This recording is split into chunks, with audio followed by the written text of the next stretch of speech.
भगवता नारायणेन स्वयं व्यासेन ग्रथितां पुराणमुनिना मध्ये महाभारतम् अद्वैतामृतवर्षिणीं भगवतीम् अष्टादशाध्यायिनीम् अम्ब स्वामनुसन्दधामि भगवद्गीते भवद्वेषिणी।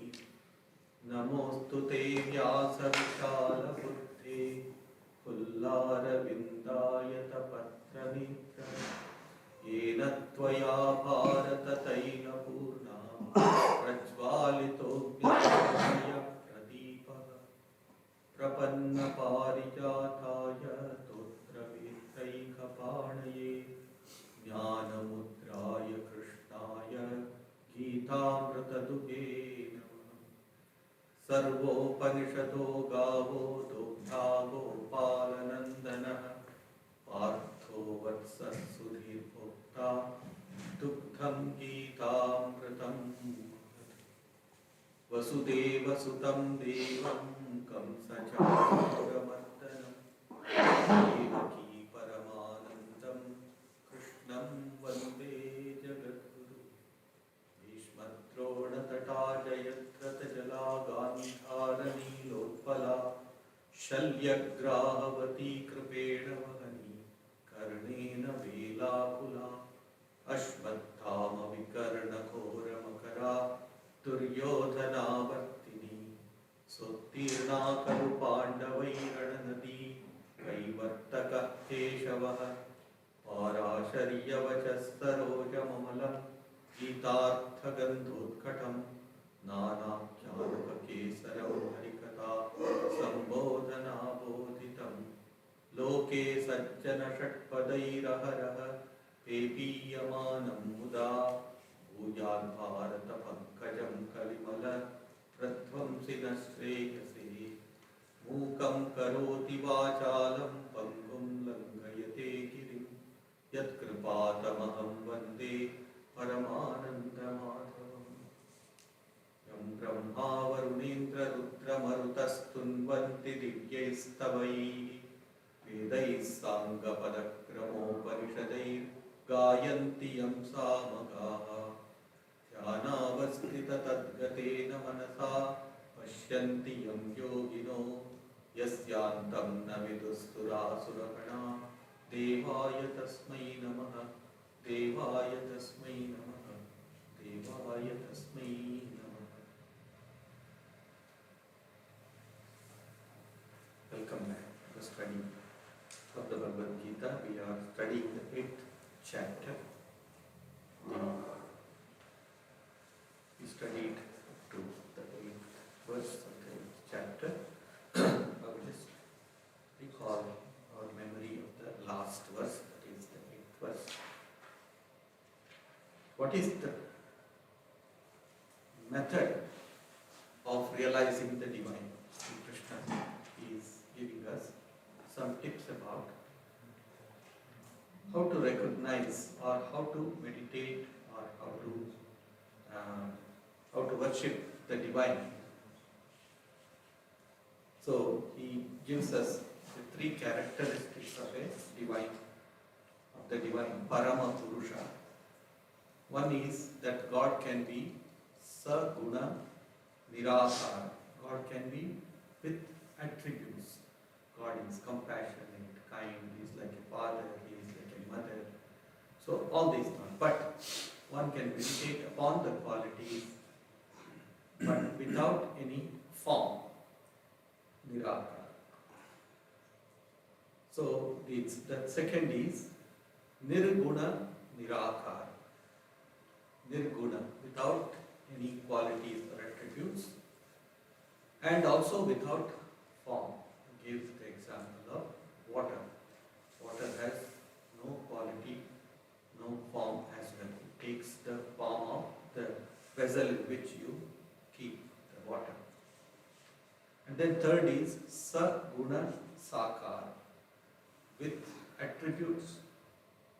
You praise the divine or you meditate upon God as the father, mother, etc., but also as with form, as having the various forms which we are all familiar with.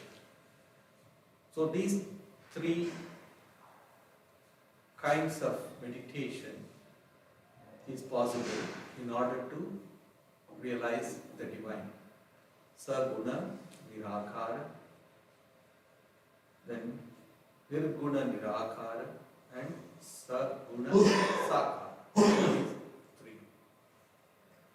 But he says in the 8th verse, you can achieve all of this, Paramam Purusham, that divine could be realized. How?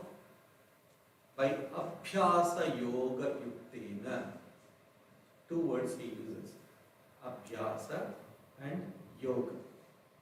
Abhyasa is practice. Satu Dirghakala Nairantarya Satkara Asevita Drudabhu. What is Patanjali, Yogi Patanjali, he defines it. What is Abhyasa? Dirghakala. May take a long time. Don't worry. But let it be consistent. Dirghakala. Do not worry about time. Nairantarya. That means let there be consistency, let there be regularity. Nirantara. Continuous. Like oil poured from one vessel to the other. It is continuous, the same way. Let there be this continuous thought. I also told you about Sri Ramakrishna saying, when you begin your day, put your heart and soul into the thought of the divine, and then keep the thought of the divine at one corner of your mind. Maybe 25% of your mind is with the divine, but with 75% you practice. You do all your work, undertake all your responsibilities, etc. And then he says, when you come back home after you finish your day's work, then you go to the divine and then be with him 100%. It is possible, not impossible. So it is, that is called as Abhyasa. Abhyasa is Nirantara Satkara Asevita. Satkara means with due respect. Yesterday we were discussing that in the Katha Upanishad it says Shraddha Avivesha. To this little boy Nachiketa, Shraddha entered into him, or he became absorbed with this Shraddha, that is sincerity of purpose, intense faith and sincerity of purpose. So this is what it says, Satkara Asevita. Then what happens?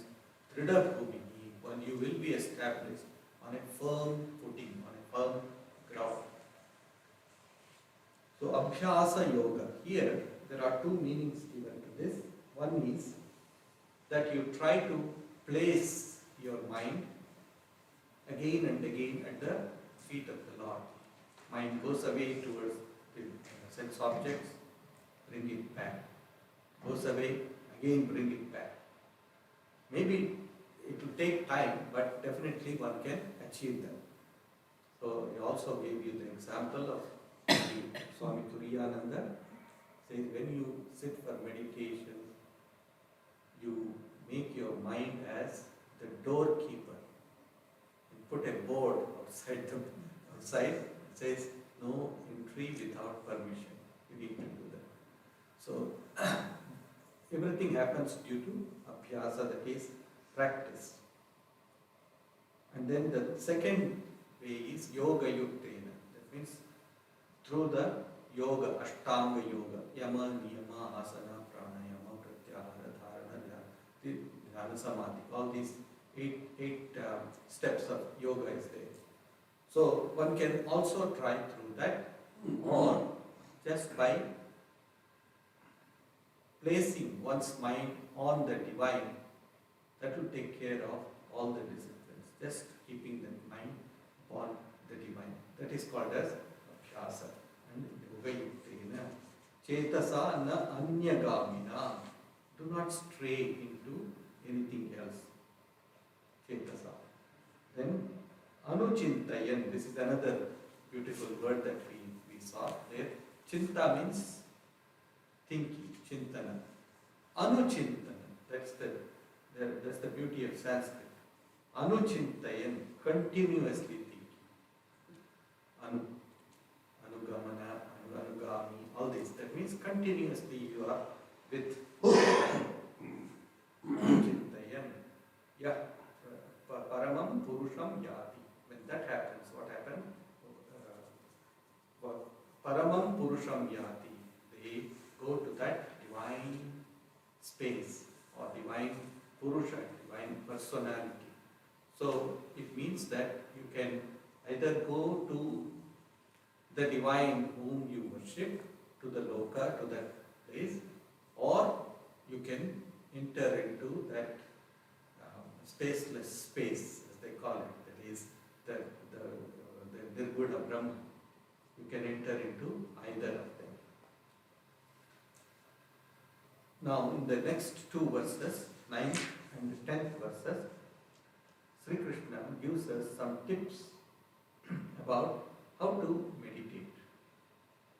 What should be the object of our meditation be?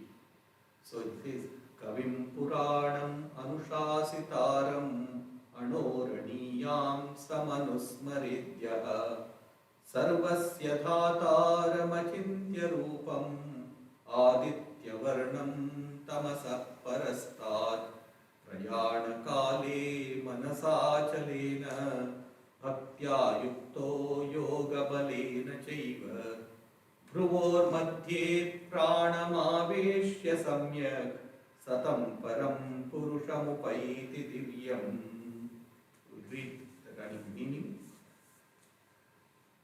He who, with a mind steady and endued with devotion and strength, born of spiritual practice, fixes his entire life force between the eyebrows at the time of death and contemplates on him who is all-knowing, primeval, subtler than even an atom, sustainer and director of all, glorious like the sun, and beyond all darkness of inertia and ignorance, he verily attains to that supreme being. Covers quite a lot of messages to hear for us. He says, Kavim Puran. The 9th verse mainly deals with the Bhakti Marga. How does a Bhakta, a devotee of the divine, practice spiritual disciplines? With what kind of attitude one approaches the divine? And the second one is mainly of the yogis. That means it may be karma yogis or it may be the yogis, Raja yogis. So it says Kavim. Each word is very important. Kavim. Kam veti iti kavihi. Kavi, the normal meaning of kavi is a poet. What does a poet do? A poet composes from out of his own experience, composes verses, poems. So, Kavi is one who gives to us something from his own experience or her own experience. Whereas here, Sri Krishna is talking about this Kavi. Who is this Kavi here? Kam veti iti. That this Sanskrit syllable ka has various meanings. Water is known as ka. That's why we say kamala. Kam alam. That means that which remains in water but yet is not tainted by water. It is called as kamala. And ka also means Vishnu. Ka also means Brahma, the creator. Ka also means joy, happiness. So all these meanings are given for Kam Vedti. That means one who knows that supreme being is known as Kavi. Another meaning for Kavi is Krantadarshi, one who can see the past, the present and the future is known as Kavi. Kavi. Who is such a person who can know the past, present and the future? It is the divine alone. Nothing, nobody else but the divine can know. So to a Krantadarshi, to this Kavi, no knowledge is unknown. Is the knower of everything, Sarvagnya. One who has the knowledge of everything. He has the awareness of what he has created and what is the purpose of the creation, etc., etc. We drive a car. When we drive a car, most of us, if we do not have any technical interest, we hardly know the different, how the car operates, how the different parts of the car functions. There may be a small bolt somewhere, there may be a small screw somewhere, but it may be a very important part of the car, but we are unaware. If it falls down, we may just throw it away, but you don't know. But you take it to the mechanic knows it, A to Z, the function of everything and also of every nut and bolt. So the divine is the one who knows. We are all the nuts and bolts of the universe. So divine knows why we are here. So that is Kavi. Because God is of the nature of Purna. Is another example given is Purna.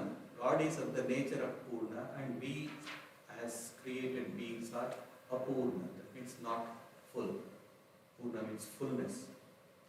So if you want yourself to be filled, what should you do? You should go. If I want to fill my pot, water pot with water, what should I do? I should go to the water body. Not just enough just to go near to the water body. Water will not come and jump and fall into it. You should take it and immerse the water pot into the water. That immersion is very important. Just coming to a temple or just calling the name of God is not enough. That is anusmaran. That means continuous remembrance, thinking of Him and calling upon Him. All these are important. So you must dip yourself to it. Sri Ramakrishna once asked Swami Vivekananda a question. He said, Naren, suppose there is a cup full of honey and you are a bee. What would you do? He said, well, I will sit at the brim of the cup and then I will suck the honey. Sri Ramakrishna said, why? There is so much of honey, you are just satisfied just with having a sip of it. Why don't you go and absorb the honey yourself? He said, well, if I fall into the honey pot, then I will lose my individuality. So Sri Ramakrishna said, my child, it is not so. See, this is the ocean of Satchidananda. By diving into it, you will not get drowned. You will become the ocean yourself. That is it. You will become the honey itself. Kavim. So he is Kavim Puranam. The second thing is Puranam. Pura Nava Iti. Purana, mythological stories is also called as Purana. But here, the divine is called as the Purana, one who is the ancient one. Pura Api Nava Iti. even though he is the most ancient one, he is the ever fresh, ever new. That is the idea of Purana. That is the meaning of Purana. Very relevant, extremely relevant even to this moment. Pura api nava. Then, Kavim Puranam Anushasitaram. See, he has, the divine creates the universe, and along with it, he has also generated the Rita, that means the cosmic law. It's a very important thing. He has also generated the cosmic law. There is one cosmic law, and that according to that the whole universe functions. One of the Upanishads speaks of it. Bhayadasya Agnistapati Bhayat Tapati Surya Bhayadendrascha Vayuscha Mrityur Dhavati Panchama. Because of the fear of this law, Agni, the fire, burns, the sun shines, the Indra, the ruler of all the gods, he also functions out of the fear of this law. Bhayadendrascha Mrityur Dhavati Panchama. The death, the Lord of Death, he is driving in fifth gear, Panchama. Fifth gear, the highest gear, topmost gear. So that is what it is, because of that universal law.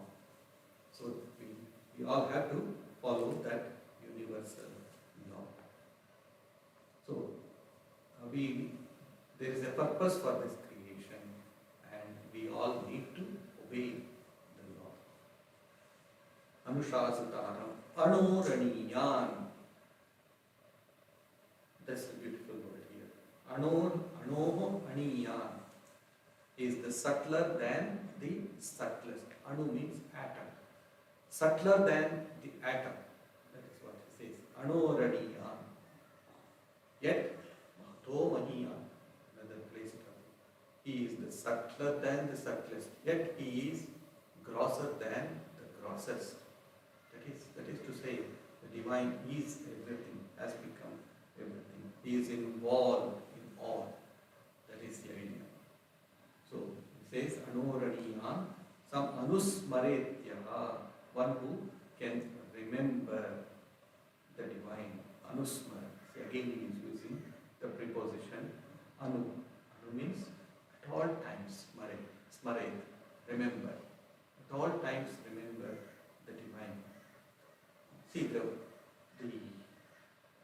greatness of the name of the divine, or the thought of the divine, is that once it becomes firmly deep-rooted in us, all the other trials and tribulations that we face in the universe, in the world, whether it be physical or mental, it will all pass away like the clouds. When the sun rises, the clouds will all disappear. That's what it does. One who thinks of him as Sarvasya Thataram. Thatru, that means two meanings of Thatara is there. One is Tha, means one who wears. The universe is his coat, as it were. Or the other meaning is Thata, means the substratum. That means he is the base of the whole universe. See, Thataram. Just because he is the base of the whole universe, the sun shines and the rain pours and so on and so forth. All beings are sustained by that divine. So, Sarvasya Dhataram, Sri Ramakrishna used to give an example. If you have all zeros, zeros does not have any value. Just put one in front of those zeros, the zeros will accumulate a lot of value. Without that one, the divine, this zeros is of no use at all. We are all zeros without the divine in front. Sarvasya Dhataram Achintya Rupam, incomprehensible. incomprehensible by the ordinary mind. Sri Ramakrishna clarifies this and he says, yes, God is incomprehensible by the ordinary mind, but yet Tini Shuddha Buddhi or Shuddha Monir Gochar means he is realized or he can be experienced by pure mind and pure intellect. Purity is the important thing. So Sarvasya Dhataram Achintya Rupam. So one cannot gainsay that this is the divine. Everywhere, everything is the divine. He is in the wicked, he is also in the good. So in everything there is the manifestation of the divine. So our perception about good and bad depends upon our own thinking about it. So God is God. Has God a form or God has no form? This question in the Gospel of Sri Ramakrishna, you will find him, the author. He goes to Sri Ramakrishna and Sri Ramakrishna asks him the question, well, what is your path? Do you believe in God with form or do you believe in God without form? So Yam thought for a little while and he said, well, I believe in God without form. He was a member of the Brahmo Samaj, so he was very much thought like those Nirakaris. So he said, God without form. And then, not keeping quiet, he added, those who think that God can have form are ignorant. Sri Ramakrishna immediately retorted and said, you Kolkata people, you do not know of anything yourself and then you want to teach others about. Why can't God have any form? It is He who has made the whole universe. He is the one who has form and He is one without form. Sarvasya dhataram achintya rupam aditya varnam tamasah parastar. Yes, we cannot measure God with our senses, with our measuring tape of the senses, but He can also be contained, or He can also be contained in our heart, definitely. Sri Ramakrishna used to say that if you go to the house of Jadu Malik, a very wealthy man, Jadu Malik owns the whole house. He can go anywhere. But if you want to meet him, you must go to his drawing room. That is where he meets all visitors. So that is what it is. So God is present everywhere, but He is more tangibly present in the hearts of people. So Sarvasya Dhataram Achintya Rupam Aditya Varnam. Aditya Varnam. Aditi Varna Aditya Varna. Means He is of the nature of light. Sun is self-effulgent. Sun is always, you do not have to bring in a torch to see the sun. Sun is self-effulgent. It does not also borrow any light from anybody. So He is the giver of light to the whole universe. And He also enables us, if we are sincere, He also enables us to see Him. That is the idea. Sri Ramakrishna's examples are extraordinary. He says in the olden days, at Sri Ramakrishna's time, the train conductor, guard or conductor, used to have a light, which we have seen in our childhood. He used to have a lamp. There would be a lamp burning inside, and it would have a lens, and it would be pointed. So this lamp would be pointed, and then the signals would be given through that lamp. It's called bull's eye lamp. Bull's eye lamp. So Sri Ramakrishna says that this conductor, one day he was going and he was a very sincere person. He was looking after the passengers and all that. So it was dark in the night, and he was leading someone with using that bullseye lamp. And then when he took him to the other side where he had to reach, that man said, "Sir, you have been so kind. Can you turn the lamp towards yourself so that we can see you?" So that's what here says, that though the divine he is self-effulgent, he can also enable us to see him. That is the idea. Sarvasya dhataram achintyaru. Only we need to ask, we need to seek him. That is all. Aditya Varnam Tamasaha Parastat. That means he is beyond all darkness, beyond all ignorance. There is no darkness, there is no ignorance in the divine. That is the idea. These are all meditative verses. Then secondly he says, Prayana Kali Manasa Achalena. Prayana Kali. It means at the time of the departure, if one can concentrate all of one's thoughts on him. Achalena Manasa means with an unwavering mind. Then Satyayukta, with devotion, endowed with devotion.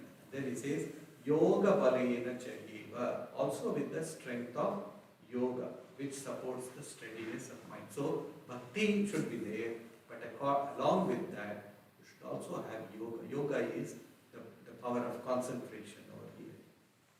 Only when you practice this from your childhood will you be able to, when you at the time of death, you will be able to see that very day before yesterday, Friday, this wonderful incident happened. One of our Swamis, his name was Shivamayananda ji, is one of the vice presidents of our organization. So he was admitted to our hospital in Kolkata, and so his assistant, he was saying, he said that well, he had this COVID, etc. So his lungs stopped working, and they were putting him into the ventilator.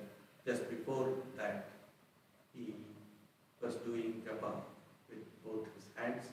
He was doing the japa, and then at the end of it, he folded his hands, and the Swami brought a picture of Sri Ramakrishna and Holy Mother in front of him, and he got down like that. Slowly he went into the unconscious state of unconsciousness, and he passed away. So that could happen only because of this ananya chinta, means not having any other thoughts but continuous thoughts.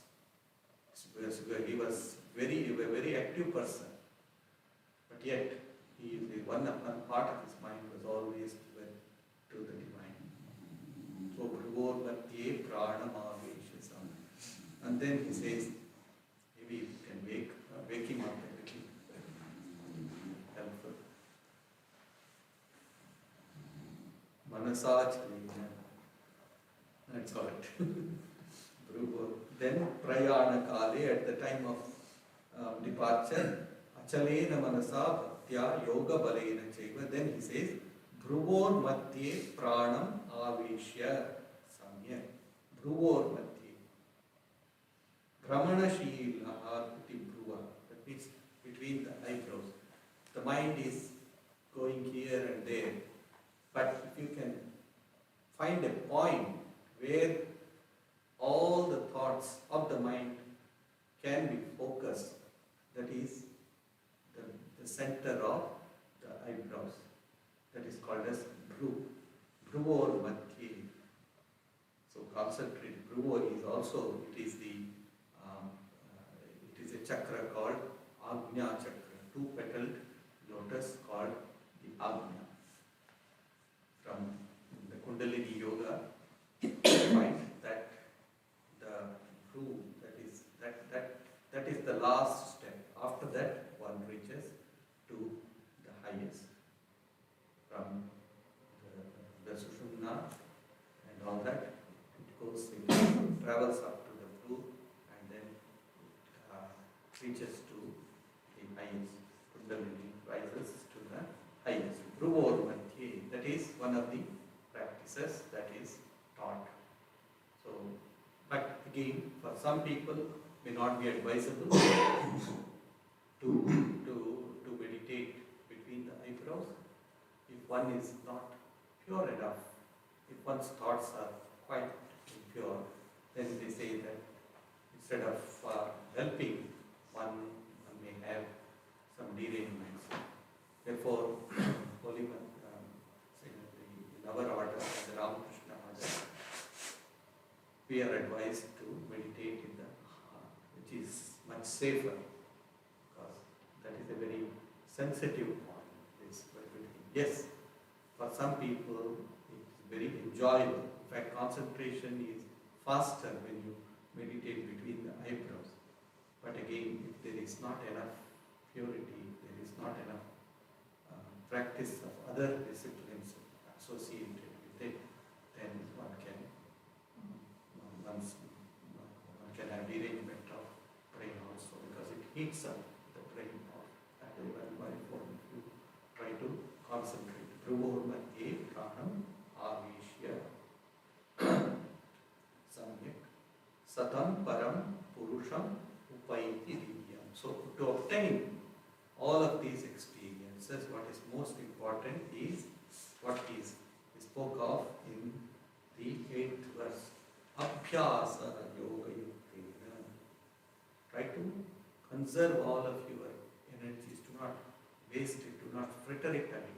This energy, whatever energy we have, is very valuable. Just do not fritter it away in vain and useless pursuits. Just concentrate it all towards one thing. Having said that, Sri Krishna now talks about the meditation of those people who try to practice the Nirguna Nirakara Upasana, the discipline of Nirguna, that means attributeless, Nirakara, that means without any form, Nirakara Upasana. So it says, Yadaksharam Vedavido Vadanti Vishanti Yatayo Vitaraga Yadichanto Brahmacharyam Charanti Tatte Padam Sangrahena Pravakshye. Yadaksharam Veda, that which the Vedic scholars call as the imperishable Akshara, which sannyasins devoid of worldly attachments enter, desiring which men follow the life of continence and asceticism. That state I shall declare to you in brief.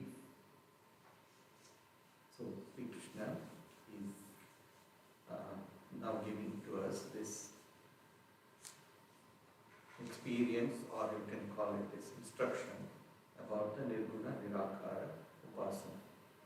Because in the 9th verse, Sri Krishna gave a hint that divine is achintya, means it cannot be thought of. But the aspirant does not want to be bogged down by that.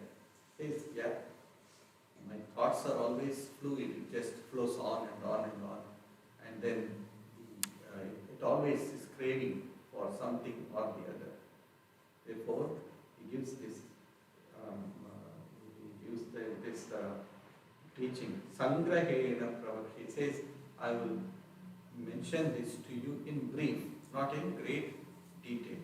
What is it? Yat Aksharam Vedavidaha Vadanti. Vedavidaha here means those people who have studied the Vedas, those scholars who have understood the meaning of the Vedas. It is not the Veda, here Vedavid does not mean that one who is realized, one who has realized the highest. That which the Vedic scholars, that's the translation that has been done by Swami, that which the Vedic scholars call the imperishable. See, the two truths are there. One is known as the Nitya Satya and the other is Anitya Satya. Nitya Satya is the eternal truth about the Atman or Brahman. And it is never changing. But we cannot comprehend it. Can we comprehend the Nitya Satya? We cannot comprehend it in our ordinary day-to-day life. But we can comprehend the Anitya Satya. That means temporary truth, or it is a relative truth, as Swami Vivekananda calls it. Relative truth. But it is an impermanent truth. It is only relative, it is not permanent. All of this world, of mothers, father, brothers, etc., all of these, they are all in this realm of Anitya Satya. That means of relative truth. I do not know who my parents were in my past birth, and I will not know who my parents will be in the future birth. But for this life, yes, I have got this, my parents, and so on and so forth. So, this knowing about the relative world is known in our Upanishads as the Aparavidya. That means that which is not the highest truth. But the Paravidya is Yaya Tad Aksharam Adhigamyate. It is that which will be known by that Akshara. That means by that Akshara, what does he say here? Yat Aksharam, imperishable, correct, imperishable. So that is the Akshara. Yaya Tad Aksharam Adhigamyate. So that which the Vedic scholars call the imperishable Akshara, and then which sannyasins, devoid of worldly attachments, vishanti yat yatayaha vitaragaha. Who are the vitaragaha? That means one who has no interest in the Anitya Satya, that means in the temporary truth. One who has no interest in such. They are called the Vitaragas. Vishanti says he enters into the Tattva, he enters into that reality. Yes, when you try to enter it, it is difficult because it's a dark cave, you do not know. So it is a dark cave you are going, but you have been assured by the sages and saints that there is infinite light on the other side. So they take the word of the Vakyas, that is the words of the seers, and then they progress. Vishanti yat yataya. They enter into it with great courage, they enter into this path. So if a sannyasin or a renunciate just takes to the life of a renunciate for the purpose of wealth, power, position, etc., then he is far, far lower than a grihastha, the worst grihastha, you can say. So these three, in the Upanishads we find these three things: Uttraishana, Uttaishana, Lokaishana. The sannyasin is supposed to renounce these three. What is it? Putraishana. That means desire for progeny, so that one's existence is prolonged in others. Putraishana. Then comes Vittaishana. That means seeking money, just to try to enjoy life, money. Vittaishana. Then some people can give up that Putraishana and Vittaishana easily. But the third one is the most difficult. Lokaishana. Desire for name and fame. Desire for appreciation and approbation from others. It is the most difficult thing to give up. Nobody wants to be criticized, you see. But it is a sant, a real saint, who will accept the criticisms of others also as a blessing. I think I have told you this story of this Vaishnava sadhu who was living in Vrindavan, and when he would go towards the Yamuna, river Yamuna, there was the hut of another person, a Brahmin, a householder, who whenever the Vaishnava sadhu would walk towards the river, he would start scolding him, and then he would start using bad language against him. For what reason, nobody knows. He would just do that all the time, and he will start criticizing him. What kind of a parasite are you in this society, and so on and so forth. And when he would come back again, he would get, so 2 times he will get this puja of words. So when he, after a few days, after several years passed, and then one fine day, one of his devotees came and with great joy came and told the Sadhu, Swami, I have very good news. What? Oh, that person who was scolding you all the time, who was criticizing you all the time, is no more. He has passed away. So immediately the sadhu sat down and started crying profusely. He said, why? You should be happy that the person who criticized you is no more. He was my best friend. He was my best friend. He used to remind me what I should not be. He used to remind me what I should be, and also he used to also remind me what I should not be.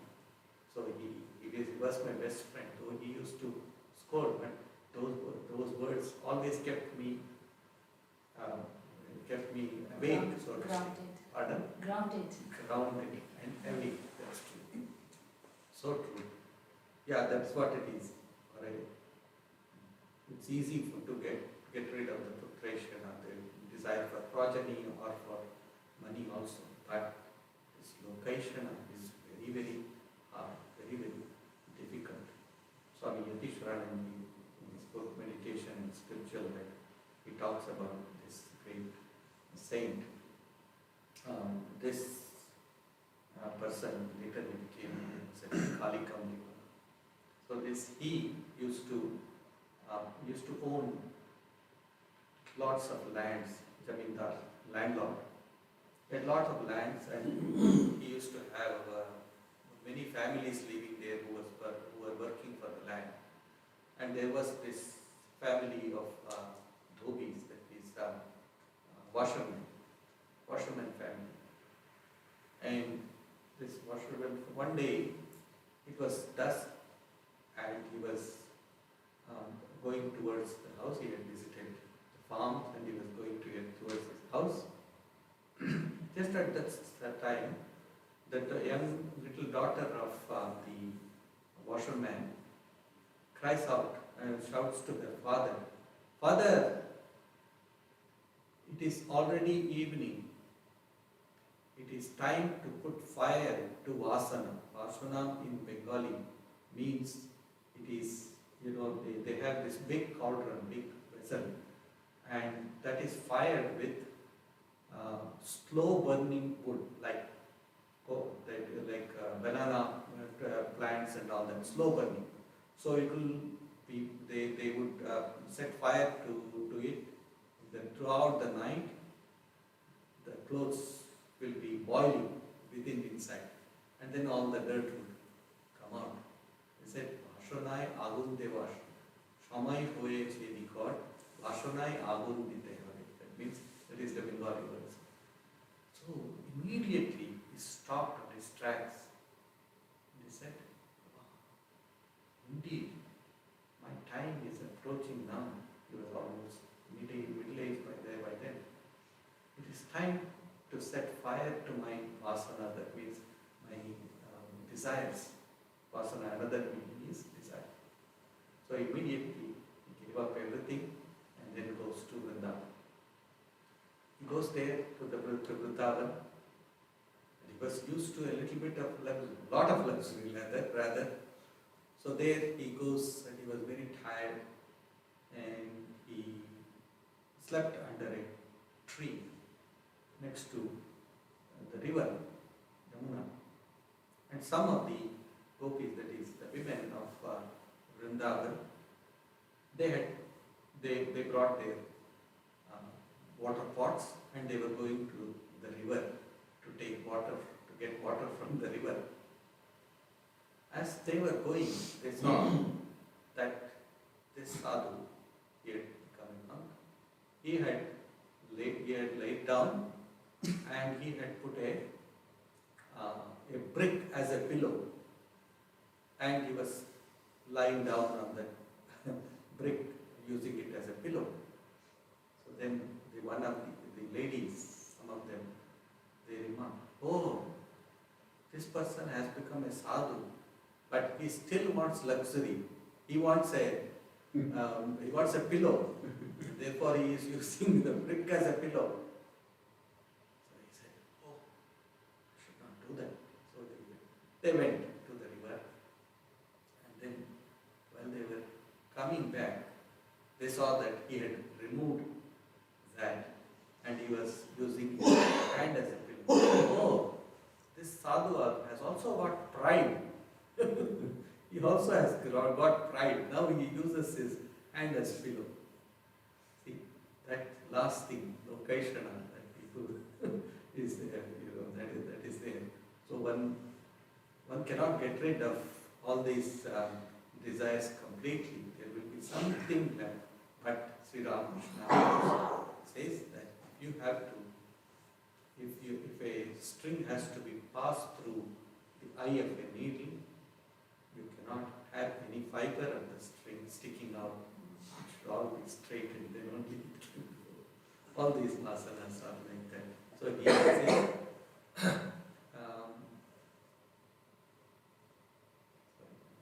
Vitaragaha. Then he says, Yadichantu brahmacharyam charanti, wanting which one follows the path of brahmacharya, the path of celibacy, the path of brahmani charati, that means the path of Brahman, one who intensely goes through the path of Brahman, achieving or realizing Brahman. Tat te padam sangrahena pravakshye. Tat te padam sangrahena pravakshye. That state I will now talk about to you in brief. What is that? We will be mentioning it in the next two verses, which we will study.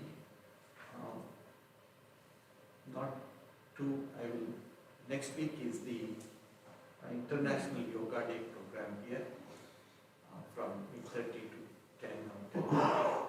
So after we have this class, I also want to have one more Sunday break. After that, after 2 Sundays, we will meet the third Sunday over here to study that. Shantakaram Bhujagapeyanam Padmanabham Suresham Vishwadharam Gaganasadrisham Meghavarnam Shubhangam Lakshmikantam Kamalanayana